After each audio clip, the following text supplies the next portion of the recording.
प्रिय विद्यार्थियों, अन्योक्ति विलासा पाठ से आज प्रस्तुत हैं 2 श्लोक। तो आइए देखते हैं इन श्लोकों को। शार्दूल विक्रीडत छंद में है। तो आइए सबसे पहले हम इस श्लोक को पढ़ते हैं। किस प्रकार से शार्दूल विक्रीडत छंद में इसको पढ़ेंगे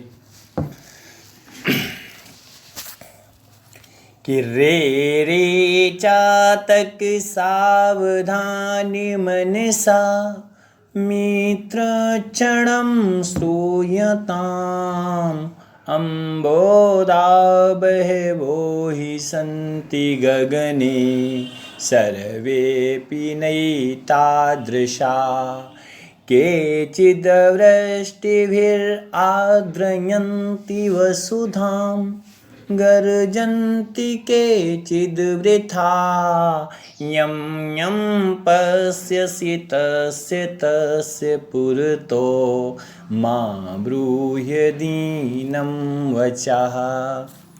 तो इस सूक्ति के रचयिता राजा भर्तहरि नीति शतक से एक सूक्ति ले गए हैं और आपके कक्षा 10 के अन्योक्ति विलास पाठ में इस सूक्ति को शामिल किया गया है। तो आइए सबसे पहले हम इसका अर्थ देखते हैं कि रे रे चातक सावधान मनसा। रे चातक, यहाँ पर चकोर पक्षी को आधार बना करके कहा गया है कि हे रे चातक सावधान मनसा, सावधान होकर के मित्र क्षणम श्रूयताम, मित्र क्षण भर बात सुनो कि अम्बोदा बहवो वसंती गगने। हे चातक, तुम हर बादल के सामने जो याचना दृष्टि रखते हो, इसमें तुम्हें जान लेना चाहिए कि अम्बोदा बहवो वसंती गगने। अम्बोदा माने बादल, बहवो माने बहुत से, वसंती ही संति हैं, गगने माने आकाश में। आकाश में बहुत से बादल रहते हैं। सर्वे अपि नैतादृशा, मगर सभी एक जैसे नहीं हैं। केचित् वृष्टिभिर आद्रयन्ति वसुधाम, कुछ तो वर्षा करके पृथ्वी को गीला कर देते हैं। गर्जन्ति केचिद् वृथा, कुछ बेकार में गरज के चले जाते हैं। कहावत कही जाती है, जो गरजते हैं वे बरसते नहीं। तो कुछ तो बेकार में सिर्फ गरजते हैं और चले जाते हैं। इसलिए यम यम पश्यसि, जिस जिसको देखो, तस्य तस्य पुरतो, उसके सामने, माँ ब्रूहि दीनम बचा, किसी माँ मत बोलो, ब्रूहि माने बोलो, दीनम बचा माने दीन वचनों को मत बोलो। यहाँ पर ये तो इसका शाब्दिक अर्थ हो गया, और इसका भाव क्या है इस सूक्ति का? इस सूक्ति का भाव है, इस श्लोक का भाव ये है कि संसार में हर प्रकार के प्राणी रहते हैं, मगर सभी का स्वभाव अलग अलग होता है।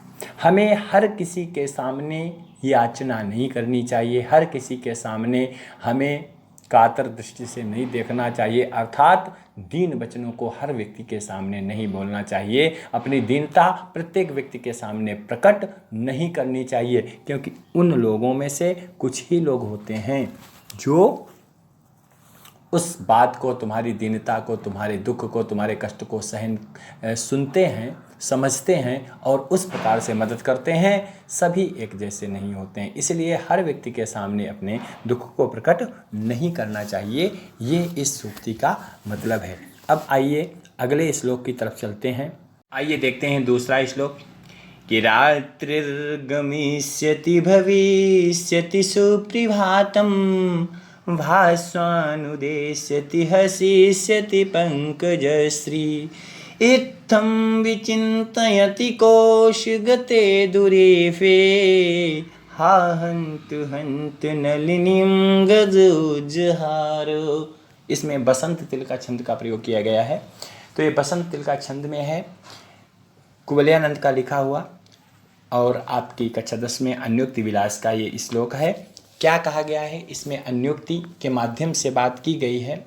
सबसे पहले हम इसका प्रसंग जानते हैं कि एक भंवरा जो कमलिनी पे बैठा होता है, कमल पे बैठा होता है, और शाम होने पर कमलिनी बंद हो जाती है, तो भंवरा भी उसके अंदर बंद हो जाता है। और वो कमलिनी के अंदर बंद भंवरा क्या सोच रहा है कि रात्रिर्गमिष्यति, रात बीत जाएगी, भविष्यति सुप्रभातम, और सुंदर सुबह होगी, भास्वानुदेश्यति, भगवान सूर्य नारायण का उदय होगा, और हसिष्यति पंकजश्री, ये कमल जो है ये खिलेगा, अर्थात हसिष्यति माने हंसेगा, कमल खिलेगा, और मैं बाहर निकल जाऊंगा, परंतु इत्थम विचिंतयति, ऐसा सोच रहा है। कोश गते दुरे फे, भंवरा वो कोश में बंद, भंवरा इस प्रकार से सोच रहा है। मगर हा हंतु हंतु नलिनीम गजोजहर, मगर एक कहीं से हाथी आता है और उस कमलिनी को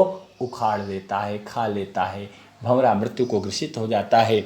इस सूक्ति में ये अन्योक्ति की गई है कि संसार में प्रत्येक व्यक्ति जो दुखों में जीवन यापन करता है, हमेशा उसका यही लालसा उसकी यही रहती है कि ये दुख कुछ समय के लिए है, आगे ये दुख बीत जाएगा, सुंदर सुबह आ जाएगी। मगर किस समय वो काल कवलित हो जाता है, अर्थात मृत्यु को वर्ण कर लेता है, दुखों में जीवन बिताते हुए कोई नहीं समझ पाता। कहने का तात्पर्य है कि हमारे जीवन में जो भी होने को होगा वो होगा। ईश्वर ने जो व्यवस्था बनाई है, हमारे सोचने से कुछ नहीं होगा, जो होना होता है वो ईश्वर के किए ही होता है। तो इस प्रकार से ये श्लोक वसंत ऋतु का छंद में और आपकी ये व्याख्या अन्योक्ति दोनों मैंने बता दी। इस श्लोक पसंद आए हों तो लाइक जरूर करें। धन्यवाद। Subscribe now and press the bell icon. Never miss an update.